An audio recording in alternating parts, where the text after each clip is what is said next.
The private equity business has been booming lately, despite ongoing market uncertainty surrounding the trade war. Blackstone's president says he's confident the business will continue to do well as it expands assets under management. Let's get more from Ken Leon, Director of Equity Research at CFRA Research. Ken, great to see you as ever. Just remind us, how does Blackstone make money? It's mostly or almost entirely a giant private equity investor? So for those investors, and it's great to be here, for those investors looking at revenues and operating earnings, alternative asset management is a complicated business. They make their money on both management fees, performance fees. Sometimes they have a slice of the funds of ownership, and they have what's called perpetual capital.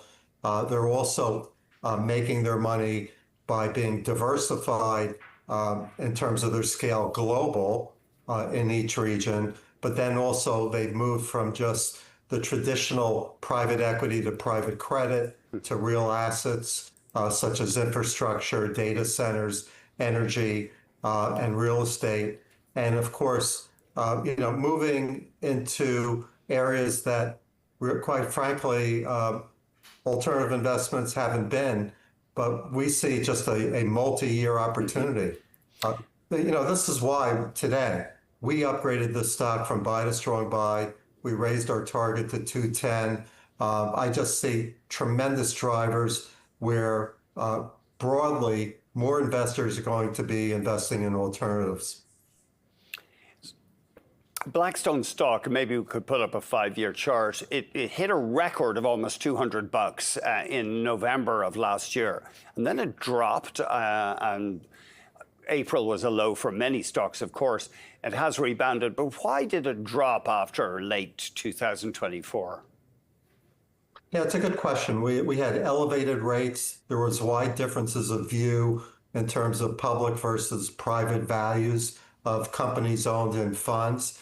And that made it more difficult for the exit ramp. It's called monetization, which Blackstone and other firms need to do as their limited partners want to get distributions at the end of if you will, a 7-year term.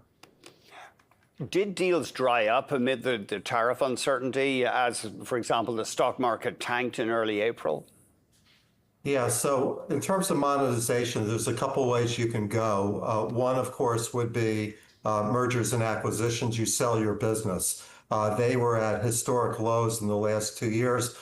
They have come back. I cover the global investment banks.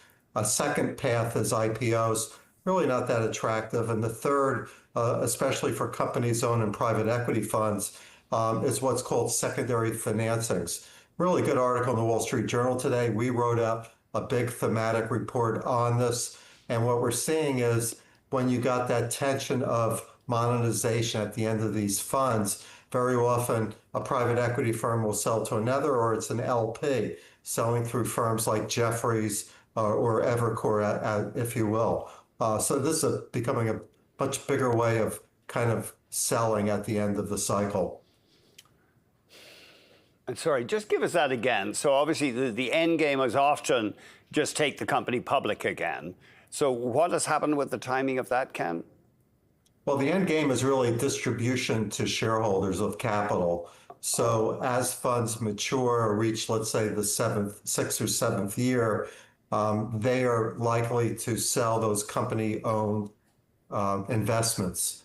Traditionally, it's been in the public markets through or possibly mergers and acquisitions. The other path, which is growing rapidly, is secondary transactions. What could go wrong for Blackstone? I'm just thinking a big ramp up in interest rates, I guess, would raise financing costs for them. Yeah, it would. So it would be, first and foremost, rates. The Fed doesn't cut rates twice this year, twice next year. Second, a weakening U.S. or global economy.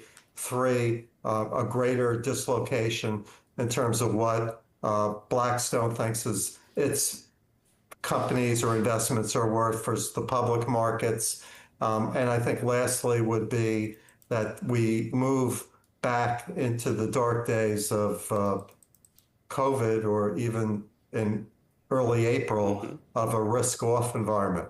Now, what we heard from senior management today is that deal making is back. It was not back even as most recent as early May. So we think second half of this year and well into 2026, we're going to see a very good environment in terms of investing in alternative firms like Blackstone.